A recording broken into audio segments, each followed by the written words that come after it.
Measles outbreak in 21 states. Here's some great news. According to the CDC, there's been an increase of measles cases this year. The past few years have seen a rise in people who unfortunately think vital vaccinations cause autism, which they don't. Most of the people who got measles were reportedly unvaccinated. That's odd.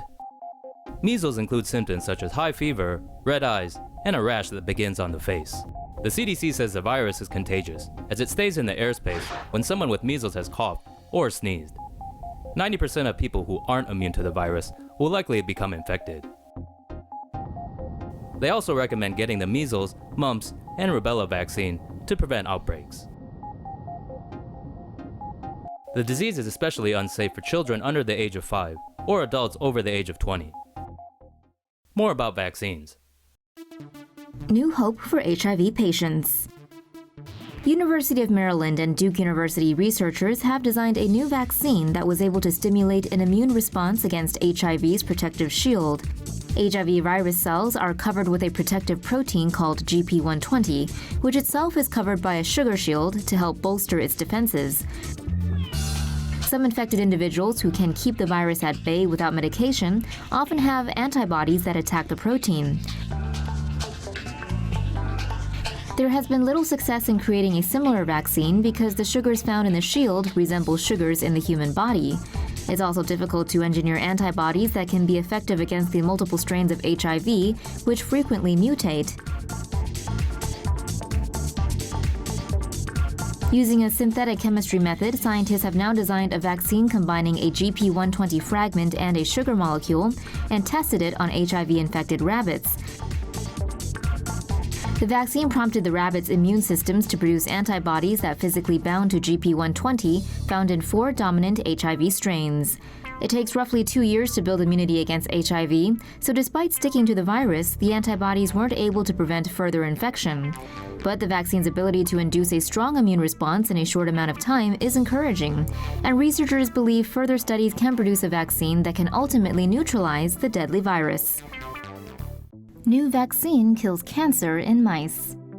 Stanford University researchers used immune stimulators to target cancerous tumors, and it worked surprisingly well.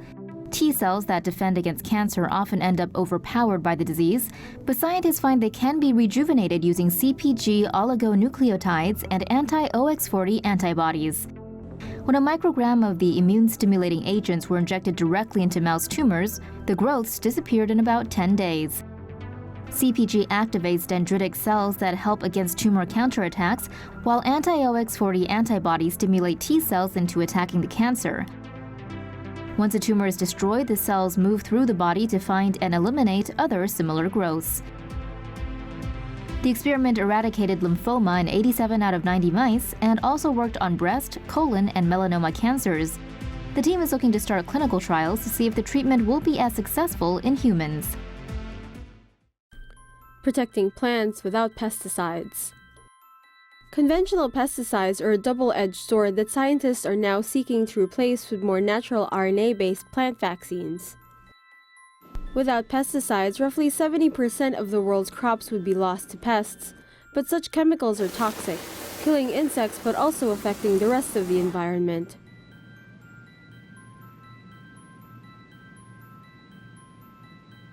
A new approach developed in Finland and France involves directly spraying plant leaves with an RNA-based vaccine that inoculates against specific pests or pathogens. The vaccine triggers a process called RNA interference, which prevents invading RNA strands from carrying out their functions, thus causing the pest to die. RNA molecules in the vaccine do not negatively affect the host plant.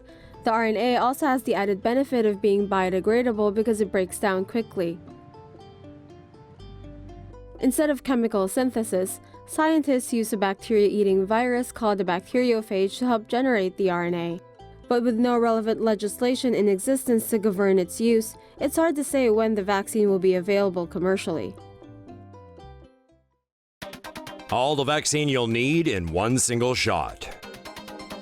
MIT has developed a drug delivery method that packs multiple doses in a single injection and could soon make multi-shot vaccines a thing of the past.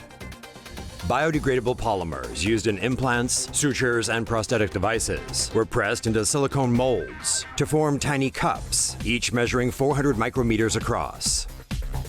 The cups are filled with vaccine and covered with a lid made from the same polymer. Heat is applied to fuse the cap and lid together, sealing the vaccine inside. Varying its chemical makeup allows the polymers to degrade at specific times, though all are delivered simultaneously via a single injection. Inside the body, the vaccine is released once the cup degrades. Lab tests on mice showed the polymer cups successfully releasing their payload in 9, 20, and 41 days without prior leakage. Researchers say the new technology could benefit patients in developing nations, who are often unable to travel frequently to healthcare facilities to complete their shots. It may also allow newborns to be given an injection carrying 1 or 2 years' worth of vaccines, minimizing stressful, tear-filled doctor's visits for kids and parents alike. Cuba developing a vaccine for lung cancer. America wants in. What's the first thing you think of when you see someone puffing on a stogie? Yup, Cubans, the finest cigars the world has to offer. But it may surprise you to find out Cuba is actually becoming known for its success in treating lung cancer. A new vaccine, Simovax, has been in development in Cuba for a quarter of a century. Simovax targets a growth factor in the body called EGF, which allows cancer to survive. By attacking EGF, the cancer starves and its growth slows, extending a patient's life for as long as an extra year and a half. Early studies with Simovax have shown minimal side effects like nausea, fever, and vomiting, but it's a small price to pay for less cancer. The drug's been used to treat 5,000 cases of lung cancer worldwide, but with FDA approval pending, testing could still be a ways away in America.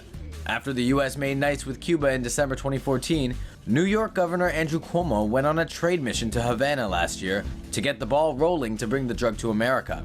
Now, there's more hope than ever for the estimated 224,000 plus Americans living with lung cancer. Researchers developing Ebola vaccination for wild apes. New research into an Ebola vaccination for wild apes has shown promising results. A study saw sedated captive chimpanzees suffered no major health issues after being given an oral Ebola vaccination.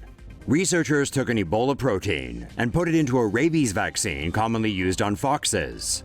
4 chimpanzees received a single dose via needle injection, while another half dozen received the vaccine orally.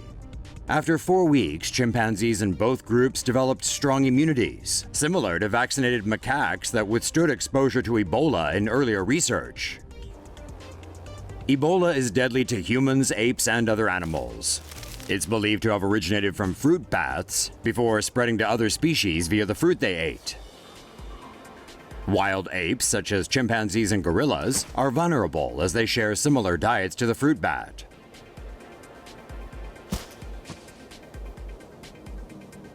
Researchers believe the oral vaccine could protect the wild chimpanzee population, but claim U.S. legislation meant to protect endangered species is stopping the research from going further.